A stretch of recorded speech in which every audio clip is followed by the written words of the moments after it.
Le véritable baptême, le vrai baptême. D'abord, nous allons lire Jean, chapitre 1, et ce qu'a dit Jean le Baptiste, celui qui a préparé le chemin de celui qui venait vous donner le véritable baptême d'en haut. Jean 1, verset 30. C'est celui dont j'ai dit, après moi vient un homme qui m'a précédé, car il était avant moi. Je ne le connaissais pas. Et là, faites bien attention à ce que Jean le Baptiste dit. Il dit, mais c'est afin qu'il fût manifesté à Israël que je suis venu baptiser d'eau. Le baptême d'eau donné par Jean le Baptiste l'était afin que le Messie soit manifesté à Israël. Car Jean le Baptiste savait qu'il annonçait ainsi celui qui devait venir. Car le Messie n'était pas venu avec l'eau seulement, mais aussi avec le sang, est-il dit dans Jean. Ainsi, si le Messie est venu avec une eau autre que celle de Jean, quelle est cette eau, je vous le demande? C'est de cette eau que nous devons maintenant être baptisés. Et cette eau, mes amis, mes frères, mes sœurs, n'est pas celle des rivières, des lacs. Cette eau vient d'en haut. Elle est la source de vie, la source de l'esprit qui doit être répandue sur la race sainte. Et l'Éternel nous l'a dit en Isaïe 32, versets 15 et 16. Jusqu'à ce que l'Esprit soit répandu d'en haut sur nous, et que le désert se change en verger, et que le verger soit considéré comme une forêt. Isaïe 44, car je répandrai des eaux sur le sol altéré, et des ruisseaux sur la terre desséchée. Je répandrai mon esprit sur ta race. Éternel nous annonce encore cette eau qu'il doit répandre sur nous, cette véritable eau du baptême. Ézéchiel 36, verset 25. Je répandrai sur vous une eau pure, et vous serez purifiés. Je vous purifierai de toutes vos souillures et de toutes vos idoles. Et je ne leur cacherai plus ma face, car je répandrai mon esprit sur la maison d'Israël, dit le Seigneur l'Éternel. Il est dit dans Jean, celui qui croit en moi, des fleuves d'eau vive couleront de son sein, comme dit l'Écriture. Il dit cela de l'Esprit que devaient recevoir ceux qui croiraient en lui. Car l'Esprit n'était pas encore, parce que Jésus n'avait pas encore été glorifié. Voyez ce que Jean vous dit à propos de cet Esprit que vous devez recevoir. Des fleuves d'eau vive couleront dans leur sein. Car Yeshua aujourd'hui nous baptise à la fois de l'eau et du feu. Mais si nous ne savons pas ce qu'est l'eau et ce qu'est le feu, comment pouvons-nous être baptisés? Regardez en Jean 20, comment Yeshua lui-même baptisa ses disciples et comment il leur donna l'Esprit Saint. Vous verrez qu'il ne les a pas plongés dans l'eau à la manière de Jean, puisque Jésus est venu donner un autre baptême que celui de Jean. Un baptême qui cette fois-ci vient d'en haut et qui vous sauve. Voici donc ce qui est dit en Jean 20, verset 20. Après ces paroles, il souffla sur eux et leur dit, recevez le Saint-Esprit. Et nous savons parfaitement ce qu'est le souffle de Dieu. Nous le voyons dans la Genèse quand Dieu souffla dans les narines de l'Adam et lui donna le souffle de vie, afin qu'il devienne une âme vivante. lorsque notre Seigneur et Maître Yeshua souffle sur ses disciples pour leur donner l'Esprit Saint, l'Esprit de vie, c'est afin qu'ils deviennent vivants et qu'ils puissent aller proclamer la parole de vie à tous. Je vous rappelle que esprit en hébreu veut dire souffle. Esprit Saint en hébreu se dit souffle sacré. L'Esprit Saint est le souffle sacré de Dieu. C'est par le souffle que sort la parole. Et c'est dans la parole que nous sommes baptisés, donc c'est dans le souffle que nous sommes baptisés. Et également donc dans l'eau qui vient d'en haut, comme nous l'avons vu dans Ézéchiel et dans Isaïe. Jean nous dit que le Seigneur n'est pas venu avec l'eau seulement, mais avec le sang. Nous voyons que cette eau, c'est l'Esprit. Ceci nous est, je vous le rappelle et je vous l'ai dit au début de ce témoignage, ceci nous est expliqué en Jean 7, que l'eau vive dont parle Jésus au verset 38, c'est l'Esprit que devaient recevoir ceux qui croiraient en lui. C'est pourquoi la parole nous dit dans les Actes, avez-vous reçu l'Esprit Saint lorsque vous avez cru? Car nous recevons l'Esprit Saint lorsque nous croyons. Celui qui croira et qui sera baptisé. Voilà pourquoi Jésus a dit cette parole. Donc Yeshua vous baptise par le souffle, par l'eau et aussi par le feu, parce que l'Esprit Saint est à la fois souffle, eau et feu. Et nous voyons que bon nombre n'ont pas compris ce qu'est l'Esprit. Qui est l'Esprit Saint? Si nous sommes amenés à vivre et à recevoir cet Esprit Saint, nous devons être en mesure de témoigner de ce que nous avons reçu. Les apôtres dans les Actes faisaient bien la différence entre le baptême de Jean et le baptême de Jésus. Le baptême de Jésus est un tout autre baptême que celui de Jean. Le baptême de Jean ne sauvait pas. Le baptême de Jésus sauve. Et là, nous allons le voir.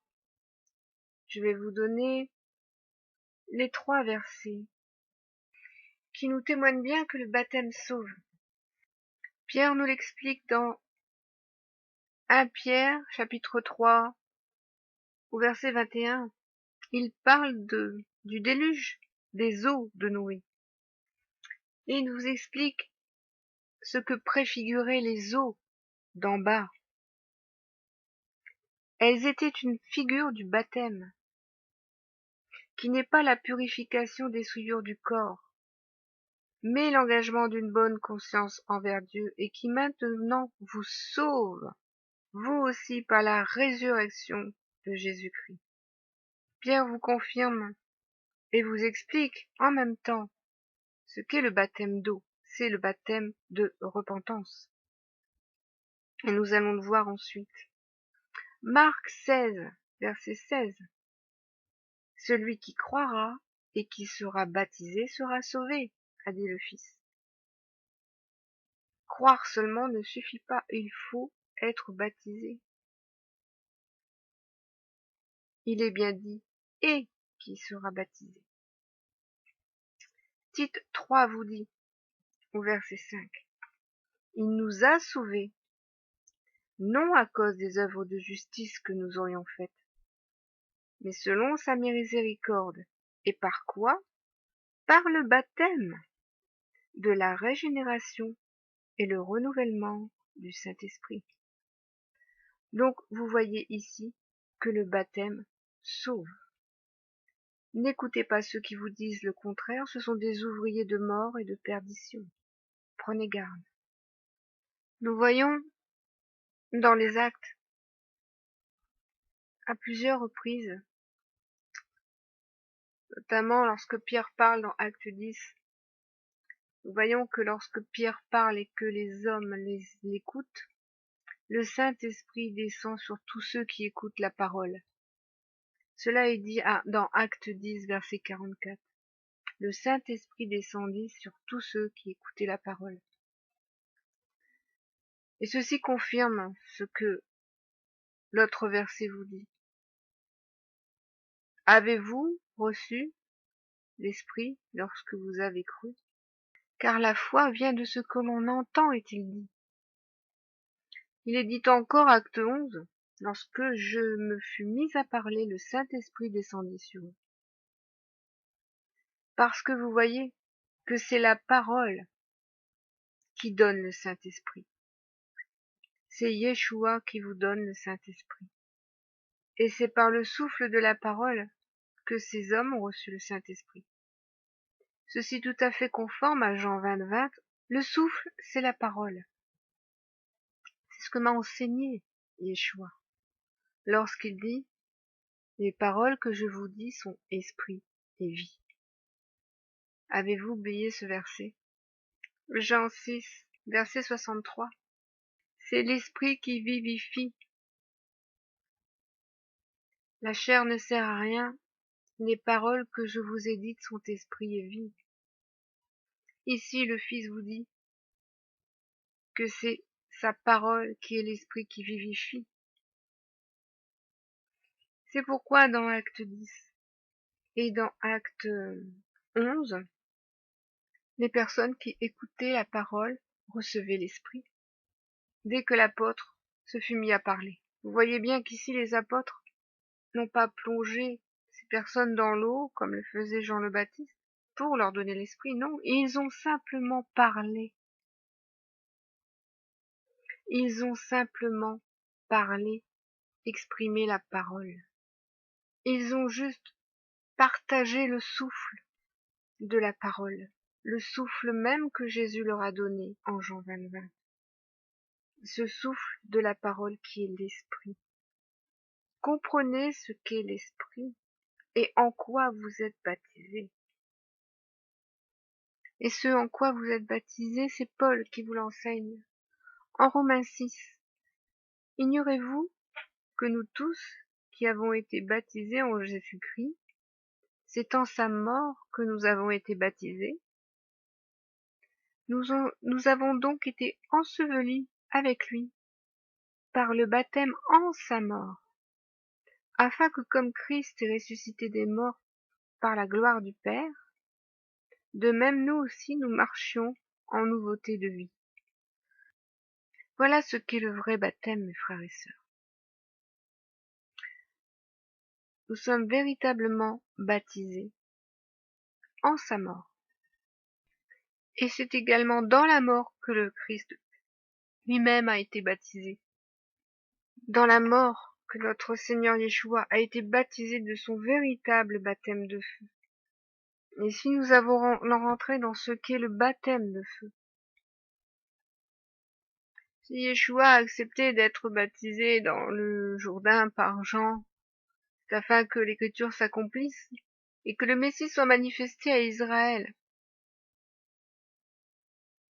Mais Yeshua attendait un autre baptême. Luc 12, 49. Et Jésus dit, « Je suis venu jeter un feu sur la terre. Et qu'ai-je à désirer s'il est déjà allumé? Il est un baptême dont je dois être baptisé. Et combien il me tarde qu'il soit accompli. » Yeshua ici parle de son baptême de feu. Et le feu qu'il va recevoir, c'est le feu de la colère de son Père sur la croix. Parce qu'il va subir la colère de son Père à notre place. C'est ça son baptême de feu. C'est pourquoi il parlera également dans d'autres versets de cette coupe de la colère de Dieu. Et il en parlera le soir où il sera dans le jardin des Oliviers, juste avant sa mort. Il priera le Père ainsi, disant, « Père, en Luc 22, 42, si tu voulais éloigner de moi cette coupe, toutefois que ma volonté ne se fasse pas, mais la tienne.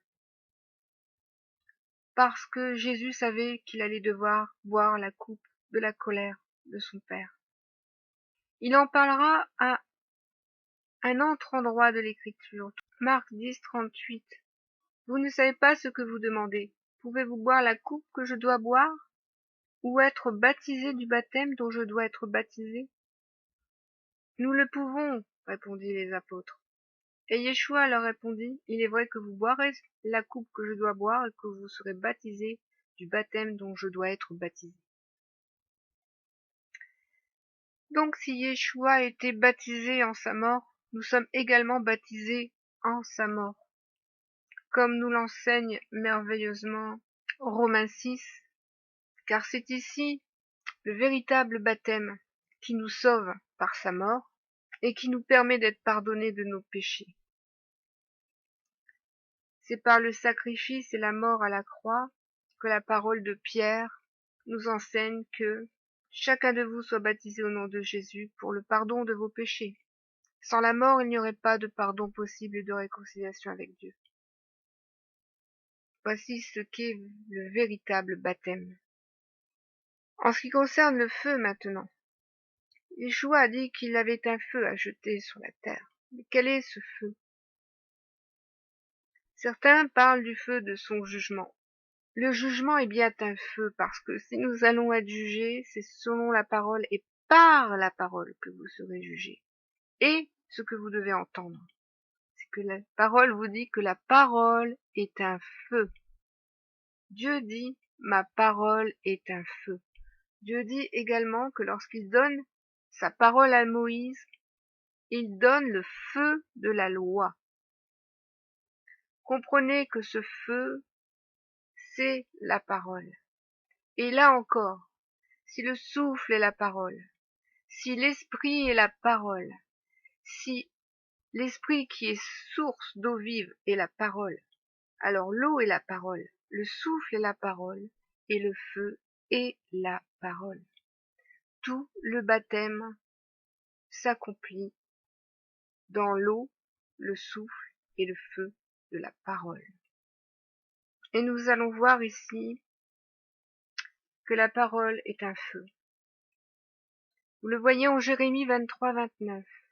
L'Éternel dit, ma parole n'est-elle pas comme un feu, dit l'Éternel. Il dit encore en Jérémie chapitre 5, verset 14. C'est pourquoi ainsi parle l'Éternel, le Dieu des armées, parce que vous avez dit cela, voici je veux que ma parole dans ta bouche soit du feu, et ce peuple du bois, et que ce feu les consume. Lorsque Jésus, son Fils, qui est la parole de son Père, vous dit, j'ai un feu à jeter sur la terre. Quel est ce feu? C'est le feu de sa parole. C'est le baptême de feu de sa parole. Parce qu'il va jeter ce feu, ce premier baptême de feu, à la Pentecôte sur ses apôtres. Qu'est-ce qui va descendre sur les apôtres? Des langues de feu, des langues, afin qu'ils parlent. Et cette puissance d'en haut, qu'il annonce aux apôtres, qu'il dit, bientôt, vous recevrez la puissance d'en haut, la puissance du Saint-Esprit.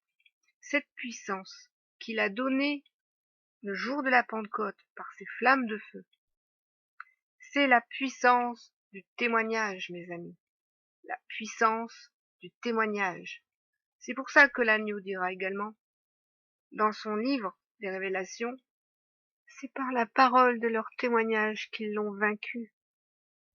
Parce que c'est à partir du moment où ils reçoivent le feu de sa parole et le feu des langues qu'ils iront proclamer à toutes les nations la bonne nouvelle.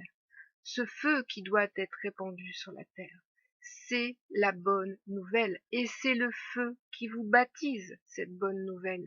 C'est parce que vous avez cru en cette bonne nouvelle que vous recevez l'Esprit Saint et que vous êtes baptisés, immergés en la mort de Yeshua.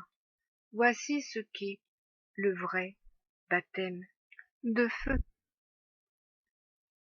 Et une fois que nous avons reçu ce feu de la parole, nous allons être passés au feu du creuset de la parole. Et là, je vais vous lire 1 Pierre chapitre 1, à partir du verset 6. C'est là ce qui fait votre joie, quoique maintenant, puisqu'il le faut, vous soyez attristés pour un peu de temps par diverses épreuves, afin que l'épreuve de votre foi, plus précieuse que l'or périssable, qui cependant est éprouvé par le feu, ait pour résultat la louange, la gloire et l'honneur lorsque le Seigneur Jésus-Christ apparaîtra. Le feu de la parole dont nous avons été baptisés a pour fonction de nous éprouver et d'éprouver notre foi. Pour résultat, la louange, la gloire et l'honneur de Dieu et du Seigneur lorsqu'il paraîtra. Nous pouvons le comprendre également en la merveilleuse prophétie de Malachie 3 que nous allons lire ensemble pour la gloire de notre Seigneur. Voici, j'enverrai mon messager. Il préparera le chemin devant moi. Et soudain entrera dans son temple le Seigneur que vous cherchez, et le messager de l'alliance que vous désirez. Voici, il vient, dit l'Éternel des armées. Qui pourra soutenir le jour de sa venue? Qui restera debout quand il paraîtra? Car il sera comme le feu du fondeur, comme la potasse des foulons. Il s'assiera, fondra, et purifiera l'argent. Il purifiera les fils de Lévi. Il les épurera comme on épure l'or et l'argent. Et ils présenteront à l'Éternel des offrandes avec justice.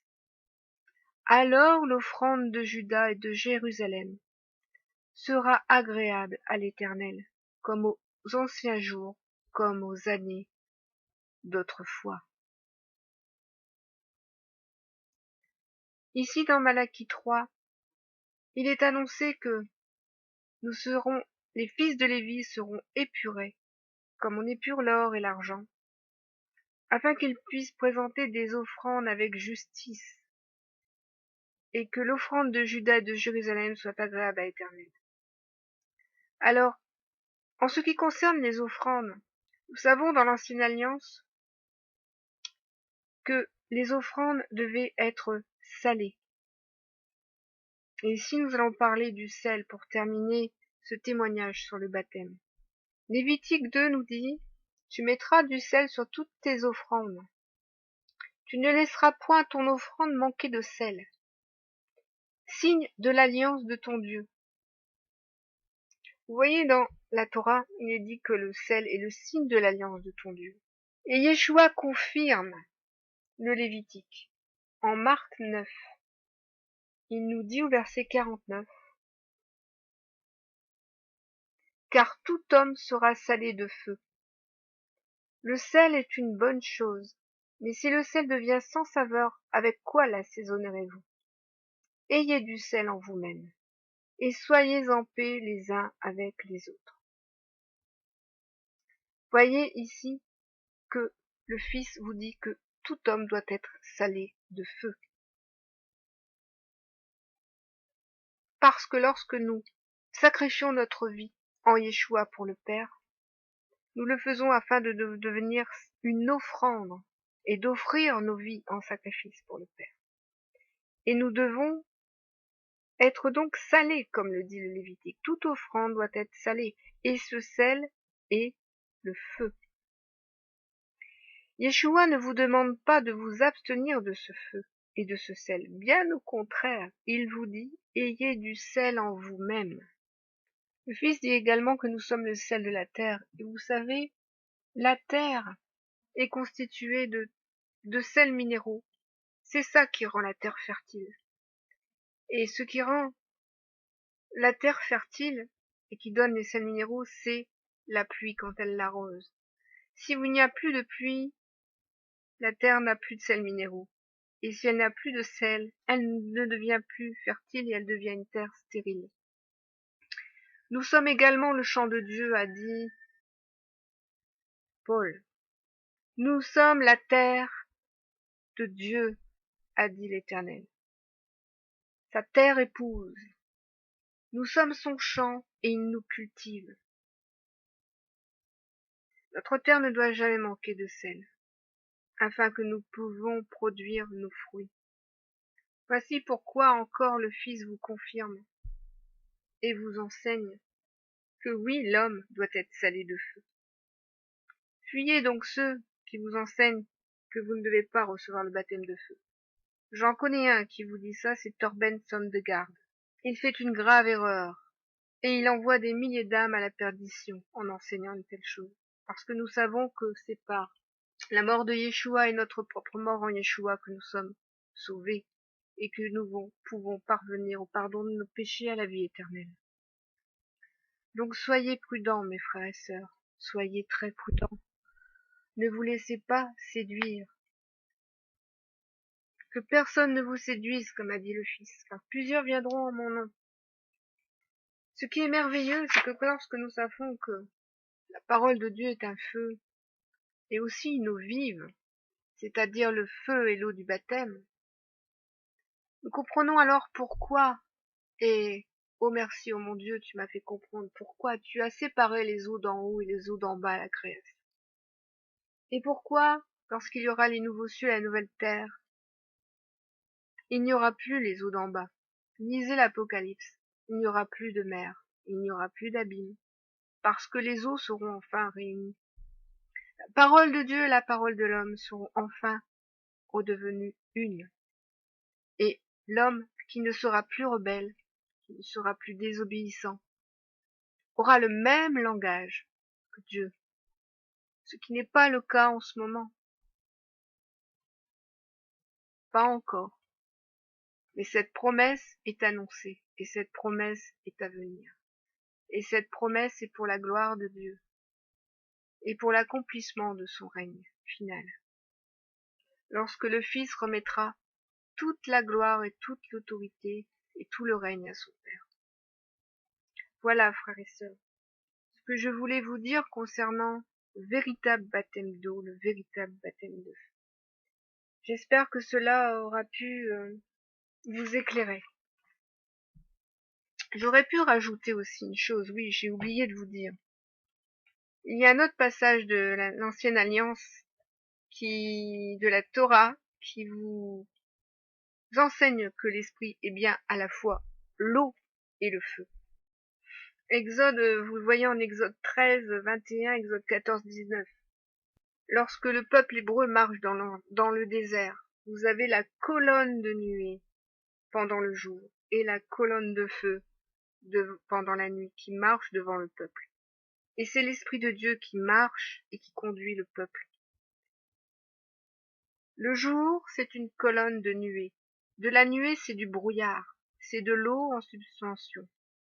C'est une colonne d'eau qui marche pendant le jour, devant le peuple de Dieu.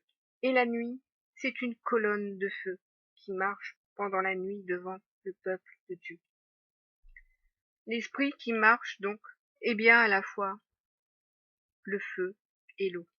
Donc vous voyez ici que tout ce que je vous témoigne est la vérité. Selon la parole et selon le véritable baptême que donne notre Seigneur Yeshua. Voilà. On aurait pu encore citer la voix dans l'Apocalypse, qui résonne comme le bruit des grandes eaux. Vous voyez que la parole est l'eau, la parole est esprit et vie, la parole est eau, la parole est feu, la parole est souffle. Et j'aurais pu encore vous citer bien d'autres versets, mais après, cet audio serait bien trop long. Mais pour le moment, je vous ai dit l'essentiel de ce que vous deviez entendre et comprendre. Je sais que certains de mes frères et sœurs l'ont compris, ça. Je sais que certains de mes frères et sœurs ont reçu le vrai baptême et ont compris ce qu'est le vrai baptême et vivent le vrai baptême. Parce que le baptême se vit. Ce baptême de feu se vit. Ce passage au creuset se vit. Et ce feu doit brûler en vous. Vous devez être brûlant pour Dieu. Ça aussi, Yeshua vous l'a dit, vous ne devez pas être tiède, vous devez être brûlant. Et c'est parce que vous êtes salé de feu que vous ne serez pas tiède. Ceux donc qui veulent s'abstenir du baptême de feu, ils ne seront même pas tièdes, mes frères et sœurs, ils seront juste froids. Juste froids. Et j'ai de la peine pour eux. Donc voilà, je vous bénis. Et soyons dans l'attente du retour de notre Seigneur car il vient. Appelons son règne. Appelons sa venue. Et soyons dans l'allégresse de cette promesse. Soyez bénis.